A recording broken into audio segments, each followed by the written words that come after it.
Bella a tutti raga, qui è Miro ed eccoci qua in questo nuovo video che non so come riuscirò a caricare perché faccio questo incipit iniziale. Attualmente sono senza linea internet perché ho fatto la disdetta con Vodafone, quindi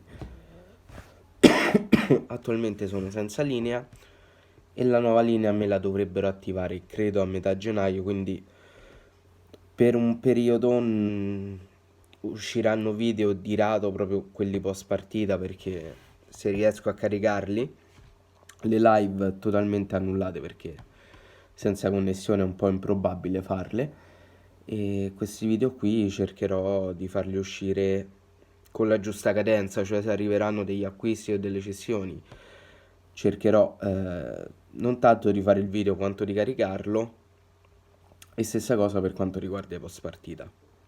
Però dobbiamo parlare di un argomento molto molto bello perché dopo un'estate passata a bestemmiare, a rosicare per il fatto che non sia arrivato, adesso è ufficiale. Raja Nainggolan è di nuovo, per la terza volta, un giocatore del Cagliari. Andiamo con ordine però. Allora, la formula con cui è arrivato Nainggolan è il prestito secco. E io fino a qui ci sto.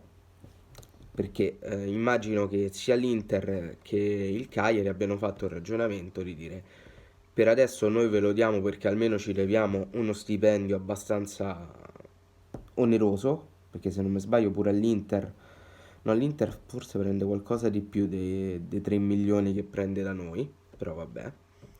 Vabbè, dice, ci leviamo sto stipendio oneroso, ve lo diamo a voi e poi il grosso della trattativa lo facciamo quando ricomincia il campionato per decidere se e in quale modalità Nainggolan diventerà vostro, perché secondo me è questo il ragionamento che è stato fatto.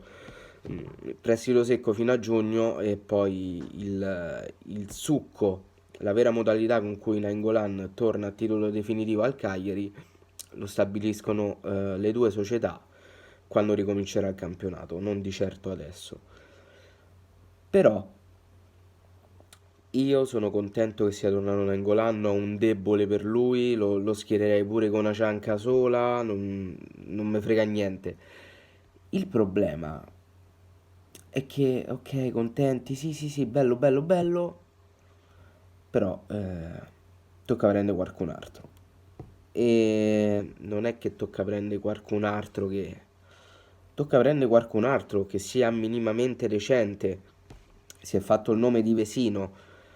Io adesso sinceramente non so in quali condizioni fisiche sia Vesino.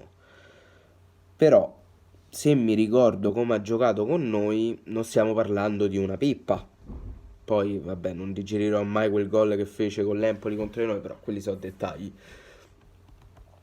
Eh, non stiamo parlando di una pippa, stiamo parlando comunque di un centrocampista, se non ricordo male, abbastanza duttile, che potrebbe fare assolutamente al caso nostro, specialmente per quanto riguarda Di Francesco, che con il centrocampo lui non è che ci convive tanto bene, perché una volta a due, una volta a cinque, una volta a tre, senza regista, con regista, due mezzali, una mezzala, un incontrista, non si sa mai più o meno con Di Francesco il centrocampo come andrà a finire.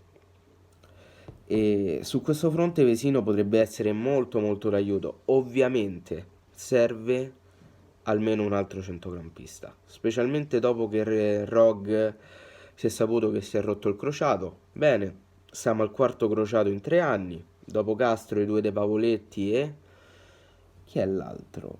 E Rog, che cazzo dico? Quindi...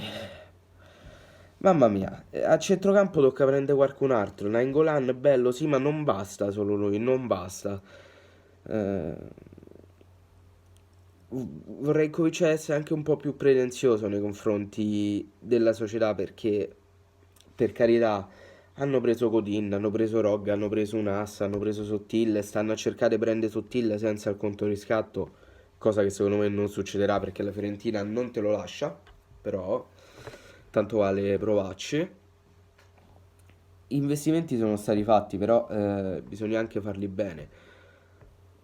Staremo a vedere, cioè io spero che arrivi assolutamente un altro centrocampista. Ne abbiamo proprio bisogno, assolutamente.